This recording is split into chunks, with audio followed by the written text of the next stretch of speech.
Assalamualaikum warahmatullahi wabarakatuh. Saya Rifki Zulfikar. Kali ini saya akan membuat video pada mata kuliah Enterprise Resource Planning. Yang pertama, nomor 1, manfaat ERP dan kekurangan ERP. Manfaat ERP yaitu meningkatkan visibility. 2, otomatisasi dan workflow yang koheren. 3, satu sumber data terpusat untuk pelaporan, analisa, dan statistik. 4, memungkinkan satu software untuk seluruh perusahaan. 5, dimungkinkan memanfaatkan modul Business Intelligence, e-commerce, integration, SCM, warehouse management, CRM, dan lain-lain. 6, bersifat modular sehingga dapat diimplementasikan partial. 7, database terpusat memudahkan pemeliharaan. 8, tersedia API untuk integrasi dengan sistem luar atau barcode RFID. 9, memudahkan order tracking, inventory, revenues, sales forecasting, dan aktivitas yang berkaitan. 10, mempraktekkan best practice yang diterima perusahaan internasional. Kekurangan ERP. Yang pertama, mahal. Yang kedua, siklus implementasi panjang. Yang ketiga, payback sulit diukur. Yang keempat, membutuhkan partisipasi user untuk berhasil. Yang kelima, membutuhkan biaya infrastruktur. Yang keenam, migrasi yang rumit. Yang ketujuh, sulit diterapkan pada organisasi yang memiliki organisasi yang desentralisasi. Ketergantungan kepada vendor ERP tinggi. Jelaskan area SCM atau Supply Chain Management. Supply Chain Management adalah serangkaian yang meliputi koordinasi, penjadwalan, dan pengendalian terhadap pengadaan, produksi, persediaan, dan pengiriman produk atau layanan jasa kepada pelanggan yang mencakup administrasi harian, operasi logistik, dan pengolahan informasi mulai dari pelanggan hingga ke pemasok. Proses manajemen rantai pasokan atau change management atau supply chain management. Yang pertama, pelanggan. Pada sebagian besar industri manufaktur, pelanggan atau customer merupakan mata rantai pertama yang memberikan pesanan atau order, terutama pada perusahaan yang berorientasi OEM atau Original Equipment Manufacturer. Pelanggan memutuskan untuk membeli produk yang ditawarkan oleh perusahaan yang bersangkutan dengan menghubungi departemen penjualan atau sales perusahaan. Informasi penting yang terdapat dalam pesanan tersebut diantaranya seperti tanggal pengiriman produk dan jumlah yang diinginkan untuk produk yang dipesannya. Perancangan atau planning. Setelah pelanggan membuat pesanan yang diinginkannya, Departemen Perancangan atau Planning Depth akan mempersiapkan perancangan produksi untuk memproduksi produk yang dibutuhkan oleh pelanggan. Pada tahap ini, Departemen Perancangan juga menyadari akan adanya kebutuhan terhadap bahan mentah dan bahan-bahan pendukungnya. 3. Pembelian atau purchasing. Setelah menerima perancangan produksi, dalam hal ini adalah kebutuhan terhadap bahan mentah dan bahan-bahan pendukungnya, Departemen Pembelian atau Purchasing Department akan melakukan pemesanan bahan mentah dan bahan pendukungnya serta menetapkan tanggal penerimaan dan jumlah yang dibutuhkan. Yang keempat, persediaan atau inventory. Bahan mentah dan bahan pendukung yang telah diterima oleh pabrik akan diperiksa kualitas dan ketepatan jumlahnya, kemudian disimpan di dalam gudang untuk kebutuhan produksi. Produksi atau production.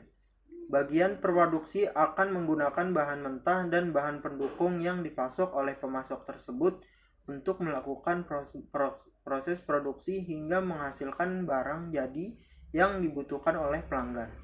Barang jadi yang telah diproduksi ini kemudian dimasukkan ke gudang dan siap untuk dikirimkan ke pelanggan sesuai dengan jadwal yang ditentukan. Transportasi. Departemen Pengiriman atau Shipping Department akan mengatur waktu keberangkatan barang jadi atau finished products yang di gudang tersebut sesuai dengan jadwal yang diinginkan oleh pelanggan. Nomor 3. Berikan contoh real yang berbeda dari MRP atau Material Requirement Planning. PT Leprim Global Indo Utama bergerak di bidang furnitur. dengan tingkat produksi yang terbilang cukup tinggi dan waktu rentang pemesanan yang cukup pendek. Maka perencanaan bahan baku mutlak diperlukan guna menjamin lancarnya proses produksi. Permasalahan antara lain sering terjadi penumpukan bahan baku dan tidak ada jadwal pembelian bahan baku. Hal ini tanpa disadari, perusahaan akan menimbulkan kerugian-kerugian, baik berupa kerusakan bahan bila terlalu lama disimpan dan menimbulkan masalah biaya yang seharusnya dapat diminimalis. Semua kegiatan perencanaan kebutuhan bahan baku pada PT Leprim Global Indo terutama harus ditentukan untuk meningkatkan kinerja perusahaan. Untuk itu, ditentukan perencanaan kebutuhan bahan baku dengan menggunakan MRP atau Material Requirement Planning.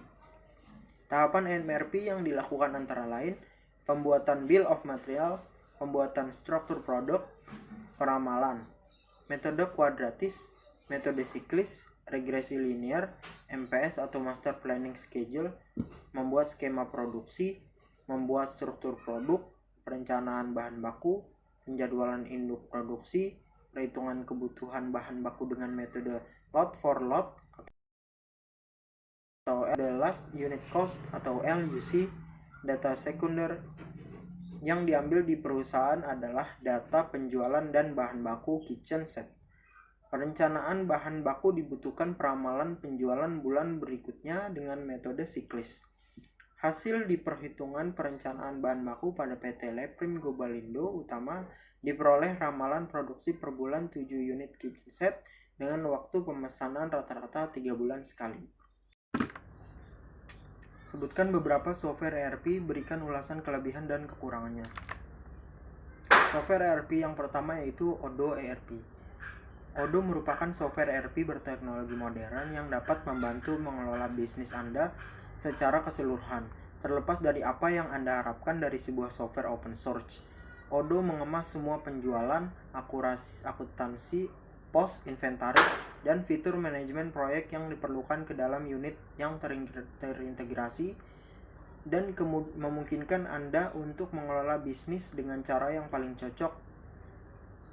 Pengembangan juga menangani konektivitas dan membantu mengembangkan potensi bisnis dengan membawa dan memanfaatkan data dari sistem lain. Platform ini bahkan menawarkan perangkat MRP terpadu untuk PLM dan pemindahan berkala, berbagai fitur pemasaran email, dan helpdesk yang berfungsi penuh bagi pelanggan Anda. Odoo juga merupakan salah satu dari beberapa software manajemen finansial yang mendukung segala bentuk dokumentasi keuangan. Kelebihan Odoo ERP: mampu mengelola berbagai operasi bisnis. Odoo mencakup semua jenis operasi bisnis mulai dari manajemen proyek, CRM, dan SDM untuk menginventarisasi, kontrol, dan penjualan omnichannel. Selain itu, Odoo tidak hanya menyatu dengan infrastruktur software. Setelah beberapa waktu, software ini menggantikan beberapa aplikasi yang telah digunakan untuk mengelola proses penjualan selama ini. Memiliki fitur yang canggih, Odoo dapat mengubah pikiran tentang sistem ERP tradisional, terutama karena software ini sangat modular. Ada lebih dari 1000 modul yang tersedia, dan pengguna bebas untuk menambahkan lebih banyak ketika mengaplikasikan software. Menurunkan biaya TCO.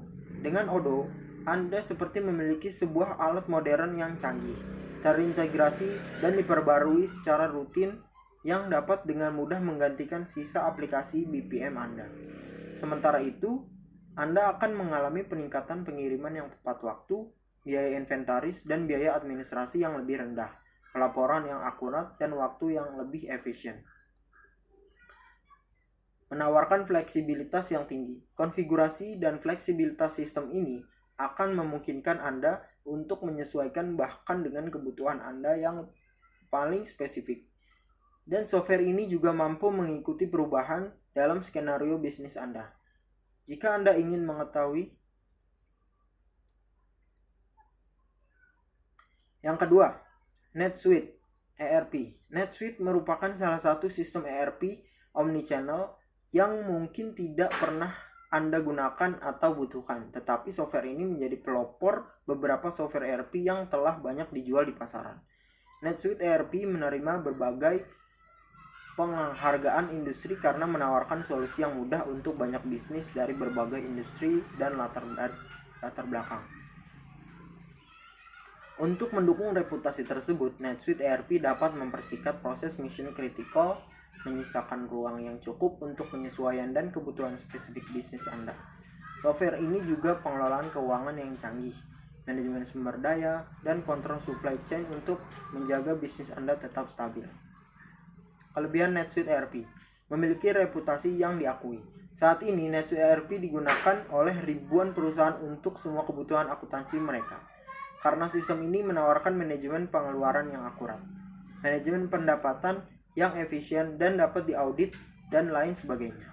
Selain itu, NetSuite juga telah memenangkan berbagai penghargaan industri, dan sistem ini selalu muncul di hampir setiap daftar ERP teratas. Supply chain yang lebih efisien. Dengan menggunakan NetSuite ERP, Anda akan mendapatkan satu set lengkap sistem manajemen persediaan, manufaktur, dan fitur pembelian untuk supply chain yang lebih efisien yang memberikan proses end-to-end. Selain itu, Anda juga akan mendapat tampilan data secara real-time pada distribusi inventaris dan indikator pengadaan. Lebih banyak pelanggan yang terpuaskan. Manfaat penting lainnya adalah pelanggan, pesanan, faktur, dan informasi pengiriman semua terpusat untuk mengurangi kesalahan pemenuhan dan menghindari biaya rekonsiliasi pengiriman informasi. Laporan keuangan yang akurat. Sistem pengelolaan yang dimiliki oleh NetSuite memungkinkan Anda untuk menghitung dan membuat laporan keuangan yang akurat untuk transaksi penjualan produk layanan yang terjadi. Sistem perencanaan keuangan yang akurat. Sistem ini menyediakan fitur perencanaan keuangan. Bagaimana jika untuk membantu dalam penganggaran bisnis Anda seperti evaluasi berbagai skenario keuangan untuk menetapkan target tahunan lebih akurat. Sistem pengelolaan SDM. Manajemen sumber daya manusia yang dimiliki oleh NetSuite memungkinkan Anda untuk memaksimalkan produktivitas bisnis Anda sambil menekan biaya pengelolanya. Yang ketiga ada Sage Intacct. Sage Intacct memiliki sistem yang berguna untuk menutup berbagai kekurangan fungsi dari software lain dalam industri manajemen keuangan. Dengan kapasitas ERP sering menjadi fokus perhatian, apa yang membuat sistem Sage ini selalu dimanfaatkan untuk menutup berbagai kekurangan beberapa software manajemen lain yang ada dalam lingkungan perusahaan adalah Sage Intacct memiliki pemrosesan metrik dan wawasan mendetail serta kapasitas untuk melayani sejumlah industri selain manufaktur, akuntansi, waralaba, perawatan kesehatan, perhotelan, layanan, grosir, dan non-profit. Kelebihan Sage Intacct. Tampilan yang mudah untuk digunakan. Dashboard default yang dimiliki oleh Sage Intacct sangat familiar bagi mereka yang memiliki pengalaman bekerja dengan software akuntansi lainnya. Demikian juga dashboard yang memiliki oleh Sage Intacct juga dapat dikustomisasi seperti membuat pintesan ke beberapa fungsi yang paling sering digunakan. Sistem ini memungkinkan pengguna untuk hanya menggunakan aplikasi yang dibutuhkan, menghilangkan sistem yang tidak dipakai, dan meningkatkan dapat produktivitas. Memiliki reputasi yang bagus. Sage Intacct diakui oleh ICPA sebagai penyedia utama aplikasi terkait keuangan oleh CPA. Sebagai hasilnya, kemitraan ini memungkinkan para profesional di bidang akuntansi untuk membuat perencanaan keuangan yang lebih baik berdasarkan pada angka-angka dan statistik utama. Memiliki fitur yang lengkap. Menggunakan buku besar dapat membuat entry data lebih lancar dan memakan waktu lebih sedikit. Sementara meminimal kesalahan dalam laporan keuangan untuk bisnis yang membutuhkan ketelitian dalam akuntansi. Sage Intacct dapat menurunkan terjadinya kesalahan dan meningkatkan kontrol atas biaya dasar dan margin. Anda juga dapat menggunakan untuk proyeksi biaya sebuah proyek, mengelola berbagai jenis mata uang, dan mengatur serta menangani pajak secara otomatis. Berikan contoh real yang berbeda dari flowchart proses modeling. Gambar flowchart ini merupakan flowchart dari program diagnosa penyakit bayi. Pada bagian tampilan utama terdapat pilihan beberapa menu dengan fungsi yang berbeda.